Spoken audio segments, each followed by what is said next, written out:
एक मुलाकात ऐसी शख्सियतों के साथ जिन्होंने दिया है अपने जीवन को एक नया मुकाम। रूबरू कराएंगे ऐसी कुछ हस्तियों के साथ एक खास शख्सियत के साथ मुलाकात जयदेव पटेल के साथ नंबर 1 इंडिया न्यूज पर। नमस्कार व्यूअर्स, मैं जयदेव पटेल और आप देख रहे हैं नंबर 1 इंडिया न्यूज। आपका एक बार फिर स्वागत है एक खास शख्सियत के साथ मुलाकात प्रोग्राम में। आज हम बात करेंगे महाराष्ट्र विधानसभा चुनाव को लेकर मायावती कितना तैयार है और कितना आश्वस्त है अपनी जीत को लेकर के और कितनी सीटें आने की उम्मीद है। इन तमाम मुद्दों पर बात करने के लिए हमारे साथ खास मेहमान है भारत सरकार में स्वतंत्र प्रभार आयुष मंत्रालय प्रताप राज यादव। प्रताप राज यादव जी, आपका बहुत बहुत स्वागत है आज हमारे प्रोग्राम में। प्रताप राज यादव जी, आपसे मेरा पहला सवाल है कि महाराष्ट्र विधानसभा चुनाव को लेकर के मायावती कितना तैयार है, कितना आश्वस्त है, कितनी सीटें आने की उम्मीद है आप लोगों को? ये देखिए, महाराष्ट्र में हमारे महायुति की सभी नेता लोग बिल्कुल स्वस्थ है और महाराष्ट्र में फिर से महायुति की सरकार पूरी और बड़ी बहुमत से यहाँ पर आने वाली है। जी प्रताप राज यादव जी, उद्धव ठाकरे के हेलीकॉप्टर की चेकिंग को लेकर के राजनीति बड़ी जोरों शोरों से हो रही है। विपक्ष सवाल खड़े कर रहा है इलेक्शन कमीशन के ऊपर, बीजेपी के ऊपर कि आप लोग बीजेपी नेताओं की गाड़ियां वाहन चेक नहीं करते, बल्कि आपका वाहन भी चेक किया गया, नितिन गडकरी जी का भी हेलीकॉप्टर चेक किया गया था। ये देखिए, ये लोगों के चुनाव अच्छी तरह से ये करने के लिए सभी काम जो है अभी चुनाव आयोग कर रहा है और चुनाव आयोग को पूरा अधिकार है। जहां पर भी उनको लगता है कि यहाँ पर चुनाव में कुछ गड़बड़ी करने की लोगों की आशंका है तो ऐसे लोगों की चेकिंग वहां पर की जाती है। उद्धव ठाकरे जी की भी चेकिंग की गई, भाजपा के नेता की भी की गई, शिवसेना के। अब कल मैं केंद्रीय मंत्री होने के बावजूद कल मेरे भी गाड़ी की चेकिंग देवगा राज्य में। तो ये तो चुनाव आयोग का काम है, चुनाव आयोग अपना काम कर रहा है। नेता लोगों ने अपना काम करना चाहिए, ना कि उसकी राजनीति करनी चाहिए। जी प्रताप राज यादव जी, महाराष्ट्र विधानसभा चुनाव में राज ठाकरे मनसे प्रमुख की तरफ से बयान जारी किया गया। ये कहा गया कि शरद पवार ने राजनीतिक फायदे के लिए जो जाति की राजनीति है उसको किया है और नफरत फैलाने का काम किया है समाज में।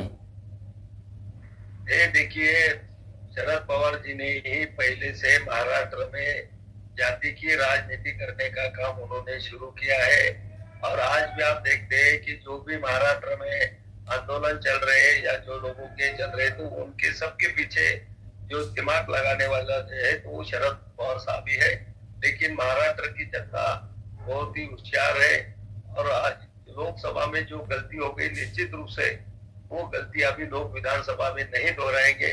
विधानसभा में लोग महायुति और महायुति के सरकार ने जो भी अच्छे निर्णय लिए हैं, महायुति के सरकार ने किसानों के लिए काम किया, महिलाओं के लिए काम किया, युवाओं के लिए काम किया, सभी कामगारों के लिए, बुजुर्गों के लिए, ऐसा कोई किसी स्तर की कोई ये नहीं है कि उनके लिए महाराष्ट्र सरकार ने अच्छे निर्णय लिए। इसीलिए एकनाथ शिंदे जी महाराष्ट्र में बहुत ही लोकप्रिय नेता है। भारतीय जनता पक्ष के हमारे फडणवीस जी होंगे, अजित दादा होंगे, निश्चित ये दिल्ली लोगों के कामों के भरोसे और उन्होंने जो भी निर्णय यहाँ पर लिए उनके भरोसे महाराष्ट्र में पूरे बहुमत से महायुति जीत गया है।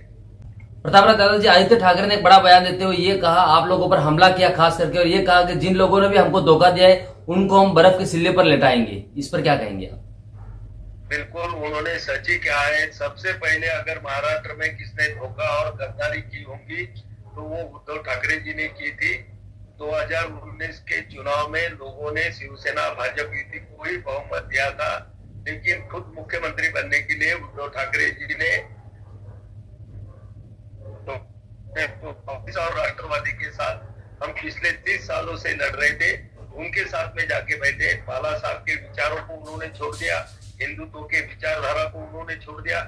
इसीलिए ये चुनाव में उद्धव ठाकरे को और उनके गुट को जनता सबक सिखाएंगी, यही सही आदित्य ठाकरे ने कहा।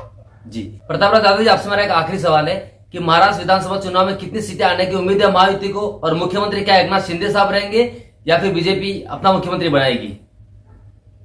देखिए, महाराष्ट्र की जनता की सोच यही है कि एकनाथ शिंदे जैसा ही मुख्यमंत्री बनना चाहिए। कि मुख्यमंत्री ने जो अपनी प्रतिमा बनाई है वो खुद को कभी सीएम नहीं बोलते, चीफ मिनिस्टर नहीं बोलते, वो सीएम का मतलब बताते हैं कॉमन मैन, और कॉमन मैन की तरह से उन्होंने महाराष्ट्र में 2.5 साल काम किया।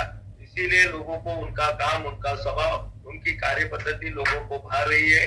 और सीटें आने के बारे में जो आपने पूछा तो निश्चित रूप से 200 से ज्यादा महाराष्ट्र में पूरे बहुमत से फिर से महायुति की सरकार बनी।